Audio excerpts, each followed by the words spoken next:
Sinampaan pa ng ikalawa at ikatlong impeachment complaint si Pangulong Bongbong Marcos sa Kamara kanina. Kabilang sa dahilan ang manumalyang flood control projects, korupsyon sa pamamagitan ng allocables at pag-abuso umano dahil sa unprogrammed appropriations. Pero bago yan, na-ospital sa Quezon City kagabi si Pangulong Bongbong Marcos dahil sa pamamaga ng bahagi ng malaking bituka.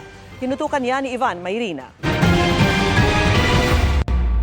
Absent si Pangulong Bongbong Marcos sa taon ng parangal sa The Outstanding Young Men ng JCI Philippines at TOIM Foundation sa Malacanang kaninang umaga. It is an honor to join you today on behalf of His Excellency, President Ferdinand R. Marcos Jr. While the President could not be with us in person, he asked me to convey his warm greetings and his message to everyone here. Pasado alas 9 kagabi, na mag-abiso ang Presidential Communications Office na si Executive Secretary Ralph Recto ang kakatawan sa Pangulo sa seremonya. Sa press briefing kanina ipinaliwanag ng palasyo ang dahilan ng pagliba ng Pangulo. The President spent the night under medical observation as a precautionary measure after experiencing discomfort. His doctors advised rest and monitoring, and his condition remains stable. Kinumpirma ng palasyo na sa isang pribadong ospital sa Quezon City inobserbahan at nagpalipas ng gabi ang Pangulo. Pero balik Malacanang na kaninang umaga. Siya po ngayon ay muling nagtatrabaho at nasa Malacanang. Siya po ay nasa maayos na kalagayan at mamayang hapon po ay magkakaroon pa po siya ng 2 pribadong meeting.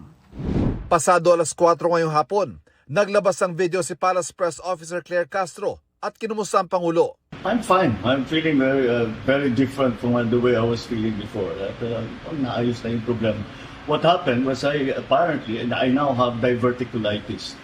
It's a common complaint amongst apparently people who are heavily stressed and people who are, I have to admit, growing old. Ang diverticulitis ay pamamaga ng bahagi ng large intestine na nagdudulot ng matinding pananakit ng tiyan. Ayon sa website ng Mayo Clinic, isang non-profit academic medical center sa Amerika, maaari ito magdulot ng diarrhea at pagdumi ng dugo. Maaari naman daw itong ma-manage sa pamamagitan ng tamang diet at pagpapanatili ng tamang timbang. Pinaghihinay raw ng doktor ang Pangulo pero tila imposible ito ayon sa kanya sa dami raw ng kanyang trabaho. Pero kansilado na rin ang nakatakdang pagdalo niya sa isang aktibidad sa labas ng Metro Manila bukas. So sir, ano mensahe niyo doon sa mga taong nais na kayo mawala sa pwesto? Okay, huwag kayo muna masyadong excited dahil it's not a life-threatening condition. So sir, wala kaming dapat ipag-alala? Wala, huwag kayo mag-alala. The rumors of my death are highly exaggerated.